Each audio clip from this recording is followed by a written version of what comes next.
inmate I have met when I was through teaching a few others about God and their relationship to God.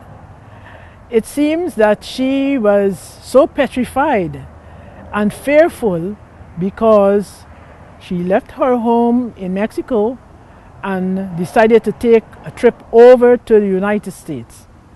And as she landed here, there she was picked up and put into prison.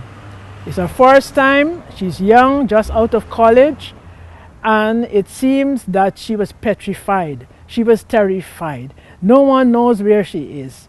She was conscious of that fact. Her mother doesn't know. None of her family over in the United States doesn't know. And she was so scared. The court gave her an attorney. And I told her, I said, well, you will have to have the trust in God. I gave her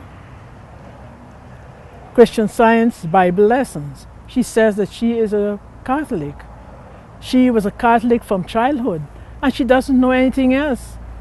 I told her, I said, look, it's one God. And because it's one God, everyone looked at that one God. And as we're looking to that God got to help us. So I gave her the Bible lesson. And we read together one of the lesson sermons. Then she realized that we are reflections. She said reflection because it came more than once in the Bible lesson. And it actually goes to her thoughts.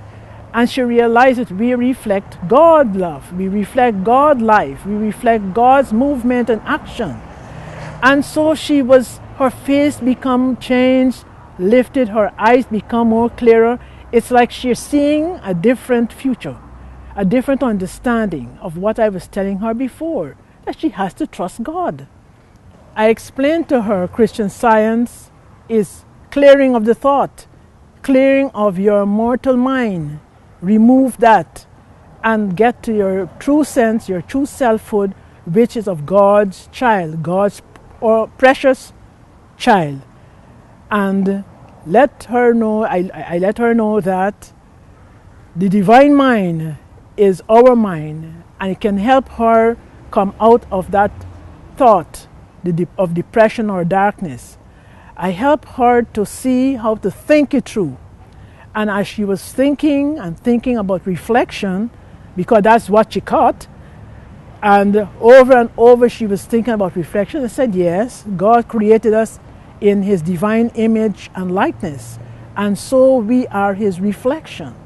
We reflect His goodness, His loving kindness.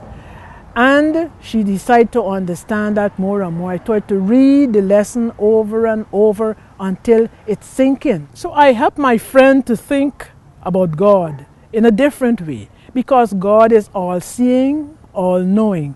And she has to think about God. The more she thinks about God, the more she's helping her attorney to get in touch with those who will help her.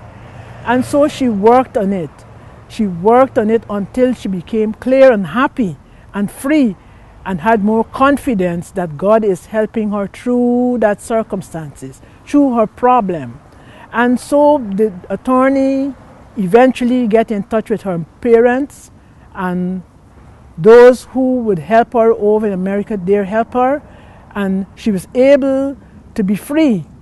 The court gave her that freedom because she was innocent.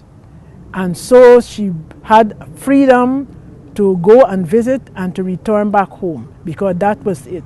They said it because she came illegally into the country, she has to return back to Mexico. And she was happy because that experience teaches her wisdom, and that wisdom helped her to do better. So she would come back visiting, but legally.